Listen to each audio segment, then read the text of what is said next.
Estamos en comunicación con el doctor Daniel Goyán, hoy diputado nacional por la provincia de Buenos Aires. Diputado, muy buenas tardes, Sandro Fernández lo saluda. ¿Qué tal? Buenas tardes, ¿cómo les va? Bueno, tenemos entendido que va a estar visitando nuestra provincia el día de mañana y se queda hasta el próximo sábado para desarrollar distintas actividades. Sí, así es. Vamos a estar mañana haciendo lo que, venimos haciendo a lo largo y a lo ancho del país, reuniones regionales en distintas provincias, conversando con todos los actores del sistema sanitario argentino, público, privado, en obras sociales, nacionales, provinciales, con los trabajadores, trabajadoras de la salud, con los estudiantes de las áreas de la salud. Y luego, el sábado, desde las 9:30 de la mañana hasta las 4:30 de la tarde, 5, una jornada muy importante en donde nos reunimos todos estos diferentes actores de la salud. Obviamente va a estar presente también la ministra de Salud de la provincia. Vamos a contar con la presencia de ese gran gobernador y amigo que es Jorge Capitanich. Y un montón que sería largo nombrar de diputados provinciales, nacionales, diputadas y fundamentalmente trabajadores y trabajadoras de salud de Chaco y las provincias del MEA, ¿no? Es un encuentro regional.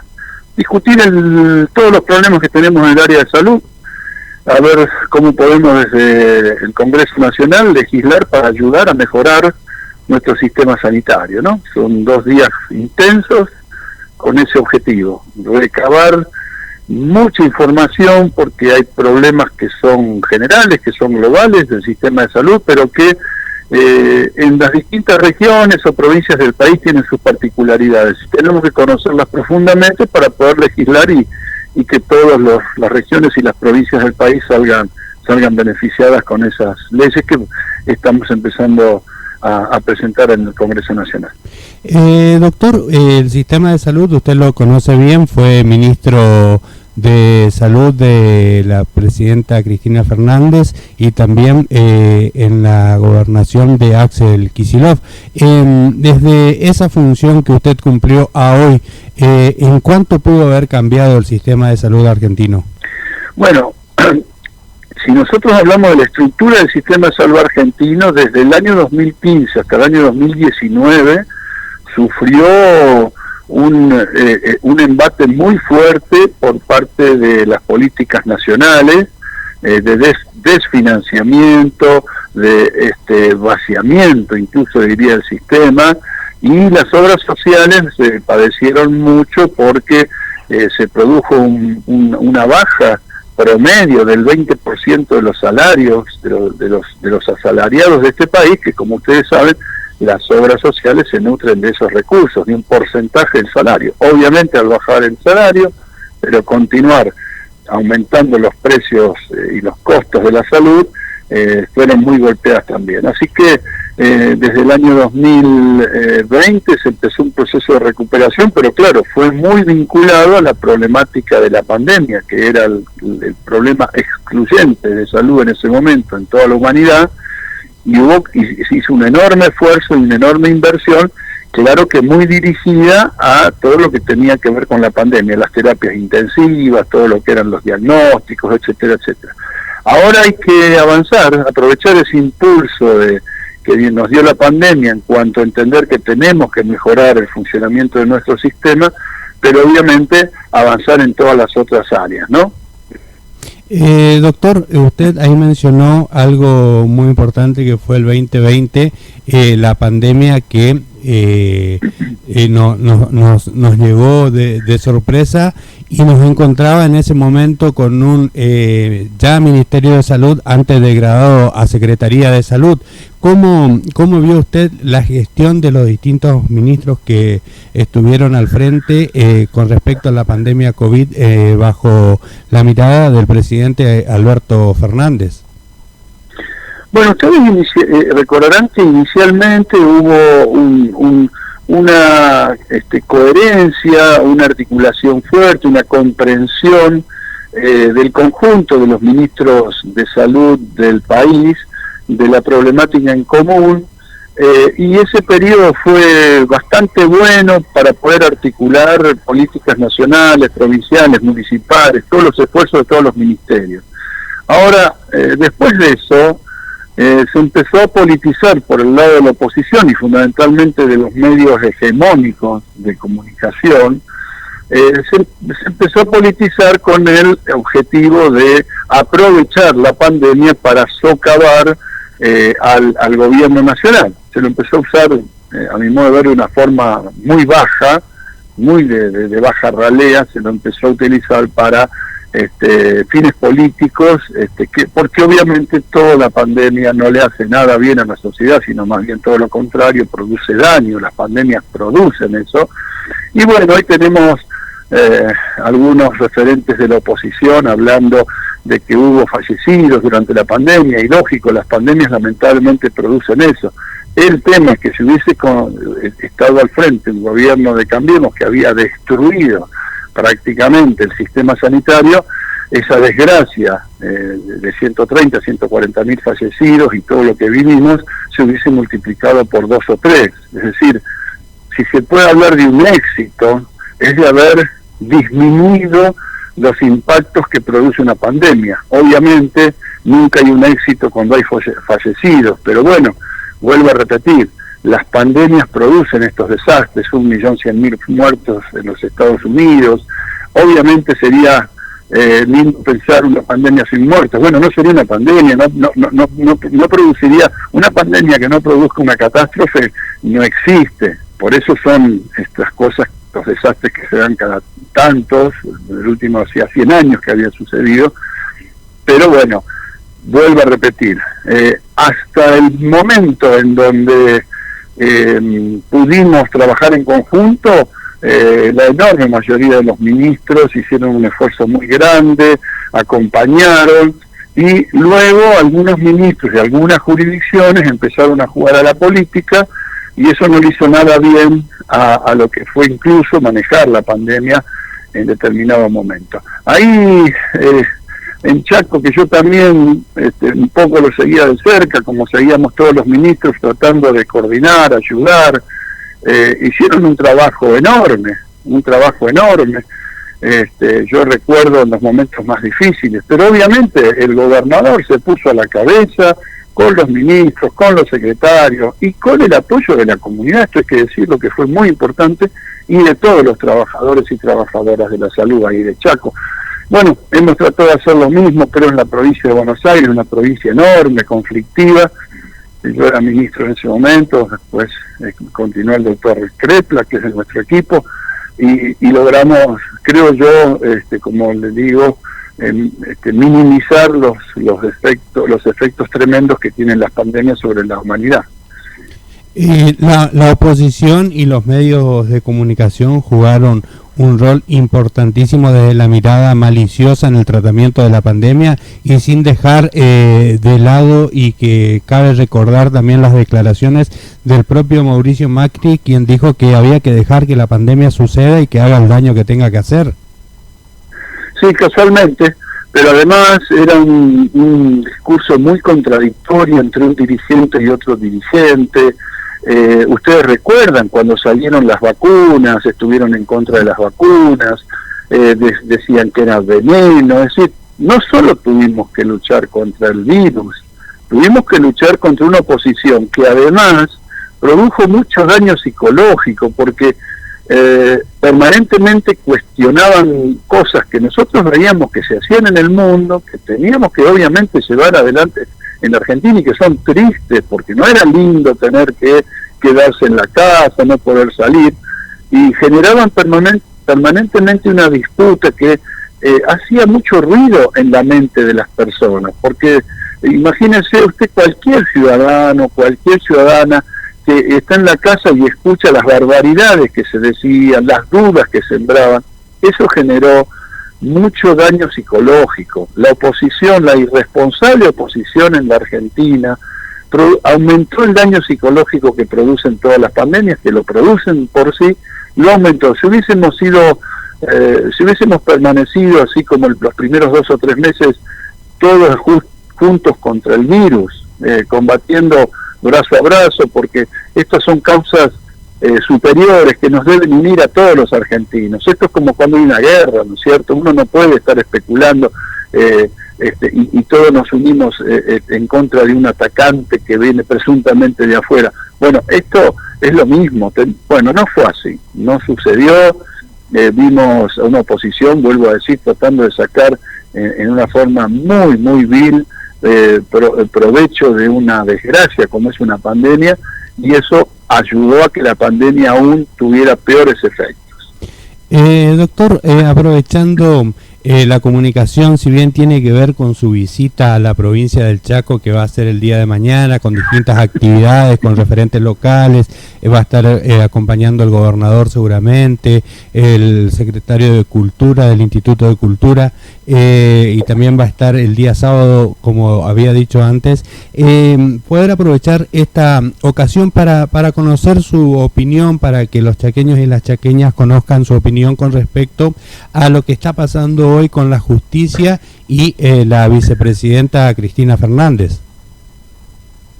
Bueno, hay un sector de una parte, porque no es que es toda, ni mucho menos, ni la mayoría siquiera.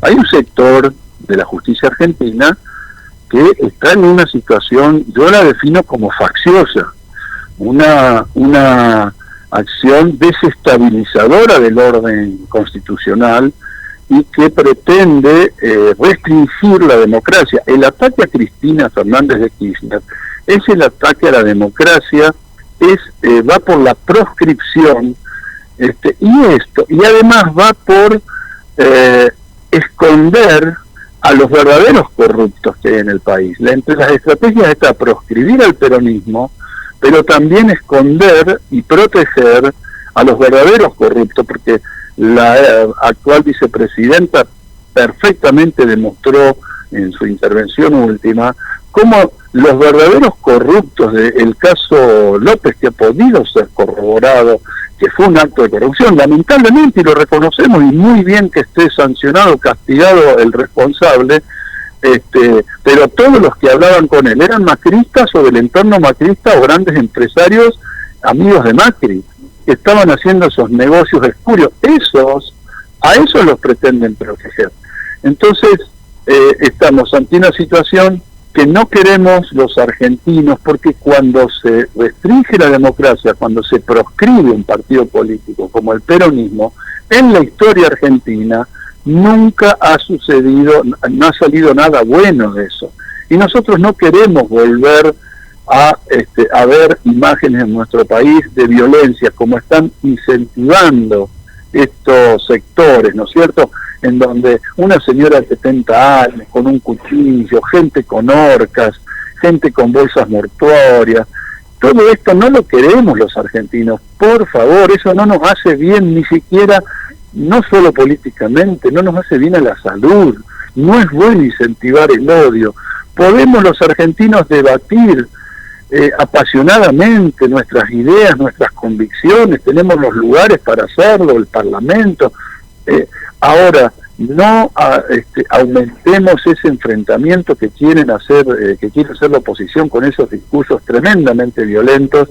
No aumentemos las luchas y las peleas entre los argentinos. Por favor, es necesario que todos estemos unidos para sacar este país adelante y debatiendo donde haya que debatir, pero sin violencia y sin odio. El PJ Nacional estuvo reunido cerca del mediodía para ver las acciones a seguir en este acompañamiento a Cristina Fernández. Sí, el PJ Nacional, todos los PJs de todas las provincias, el movimiento obrero organizado en todas sus formas, la CGT, la CTA, la CTA autónoma, miren, hasta los partidos de izquierda más radicalizados en la Argentina han dicho que esto es una persecución política que pretende proscribir a un partido político, porque proscribir a Cristina es proscribir a un partido político. Es algo muy parecido a lo que hicieron con Lula en Brasil. Les decimos una vez más a todos estos sectores facciosos que están produciendo esta desestabilización de la democracia en la Argentina, que a Lula lo metieron preso un juez corrupto, unos fiscales corruptos, y que ahora es muy probable que vuelva a ser el presidente de los brasileros, y que aquellos que lo llevaron a prisión hoy están siendo juzgados por corrupción y hasta con condenas muy largas. Entonces, que se fijen bien, que no se crean que este poder que hoy creen tener ellos por ser amigos de los grandes medios de comunicación, por ser amigos de esa cosa putrefacta que hay acá en la justicia de Comodoro Pi, eso dura toda la vida. Tarde o temprano les va a caer, como les cayó el juicio a las juntas militares, como le cayó el juicio a todos aquellos que rompieron el orden constitucional, o como están queriendo hacer ahora, proscribir a un partido político a través de la proscripción de su líder principal, con mentiras absolutamente falsas. No tenían ni una prueba, y como no tenían prueba, trajeron un juicio de afuera y con eso inventaron un montón de falacias, inventaron que la asociación ilícita es aplicable al presidente, a la presidenta nacional, a los funcionarios, cuando ni con la dictadura militar se usó esa figura jurídica. Es decir, esto es muy importante que los argentinos tengamos presente, que no vienen por Cristina Kirchner, vienen por la democracia argentina, y si vienen por eso nos vamos a ver afectados negativamente todos los ciudadanos y ciudadanas de este país. En el alegato del fiscal muestra una serie de mensajes entre López y Báez, pero omite mostrar infinitos mensajes entre Caputo y López, y si decimos Caputo decimos Macri. Tal cual. Ahora, yo debo decir una cosa.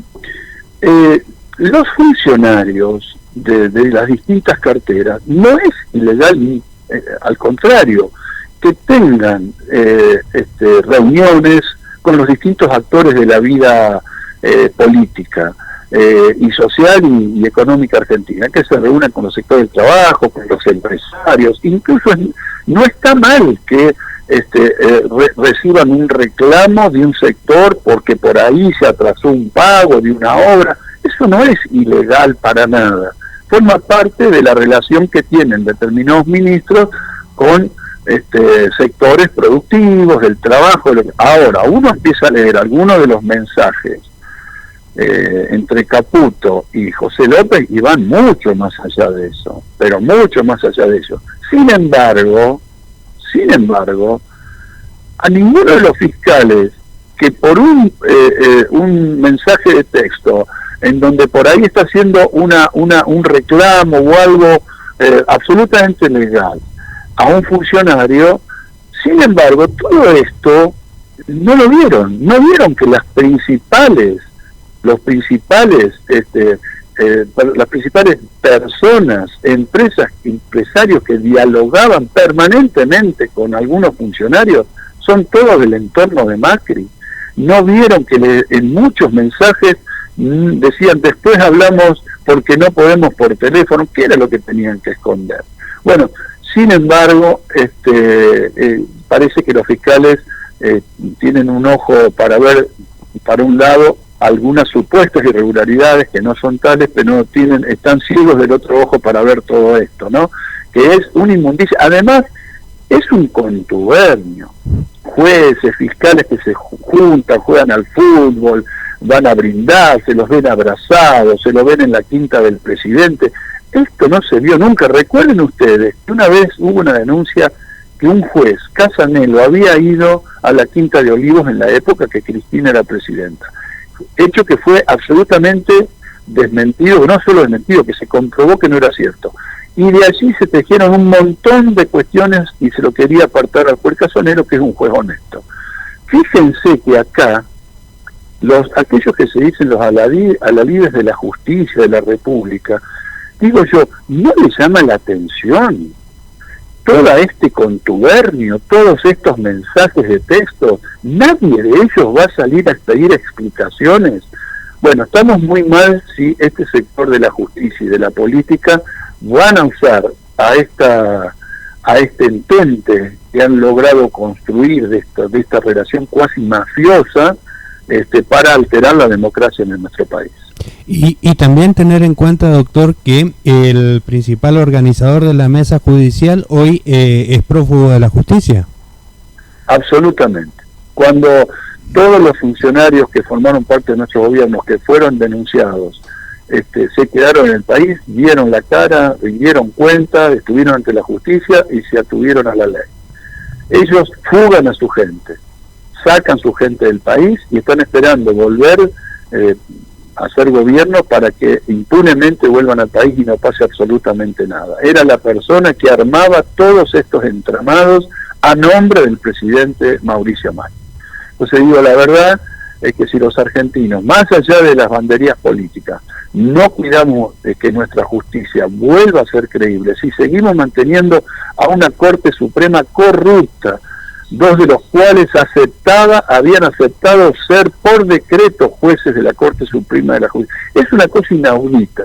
Si no paramos esto y reconstruimos, y no estoy hablando solamente de reconstruir una justicia acorde a lo que debe ser, solamente para estos tipos de casos. La justicia está en deuda con toda la sociedad argentina y por eso en las encuestas es el poder del Estado más desprestigiado que hay, y es de todas las instituciones del país la que más desprestigiada está. Así que me parece que tenemos que tomar conciencia de esto y empezar un proceso para poder resolver y superar estos grandes problemas que generan en nuestro país, tener un poder judicial que está actuando de tan mala manera. Todas estas acciones que se fueron realizando, mediáticas y judiciales, y con el pedido de 12 años de prisión para la vicepresidenta Cristina Fernández, unió al pueblo del Frente de Todos, y eso se vio en las calles. Por unanimidad, y esto recién empieza. Yo les queremos avisar a los desestabilizadores de esta nación, a los que quieren incendiar este país, los llamamos nuevamente a la reflexión, que terminen con estas cosas, que si van a ganar una elección lo hagan con un juego limpio, no incendiando el país, no tirando estas mentiras, porque la verdad que lo único que han logrado es abloquerarnos todos, y vamos a ganar las calles, y vamos a defender, digo nuevamente, no solo a Cristina Fernández de Kirchner, estamos defendiendo la democracia en este país. Doctor, entonces, retomando la razón de esta comunicación, usted el día 26 de agosto, esto va a ser mañana, va a estar en la Facultad de Humanidades de la UNE, en la ciudad de Resistencia, llevando distintas reuniones con instituciones privadas de la salud, obras sociales, comunidades de pueblos originarios, legisladores nacionales y provinciales, y por la tarde la presentación de un libro, Cuentos de Taller. Sí. Esa es una pincelada, si se quiere, que no está dentro del programa estrictamente sanitario, pero bueno, como yo además de escribir libros de salud y revistas de salud, me gusta la literatura y ya he editado este segundo libro recientemente. Tengo una primera novela que tiene 2 ediciones agotadas, y luego tengo este libro que ahora vamos a hacer una segunda edición porque también se está agotando. Aprovechamos porque muchos amigos que les gusta la actividad cultural, y ahí en Chaco, el Instituto de la Cultura, me pidieron si lo quería presentar. Gustosamente voy a ir, lo vamos a presentar, lo vamos a compartir a este libro, que es un libro que es una recopilación de cuentos cortos y medianos, que bueno, espero que les guste, pero básicamente decirles que escribir y leer además es un acto de salud, es muy saludable, así que también a través del escribir y de la escritura y la lectura construimos un poco de salud para mejorar la salud de nuestra gente.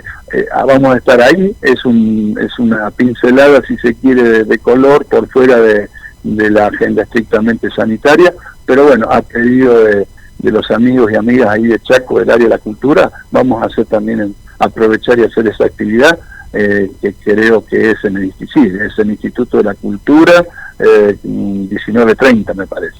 Sí, 19:30. Doctor, le queremos desear una buena estadía en nuestra provincia, y seguramente el día sábado vamos a estar participando en el Centro de Convenciones Galas para acompañarlo en esa actividad. Bueno, yo el agradecido soy yo. Buenas tardes, un abrazo para toda la audiencia. Ahí estábamos en comunicación telefónica con el doctor Daniel Goyán, diputado nacional del Frente de Todos de la provincia de Buenos Aires.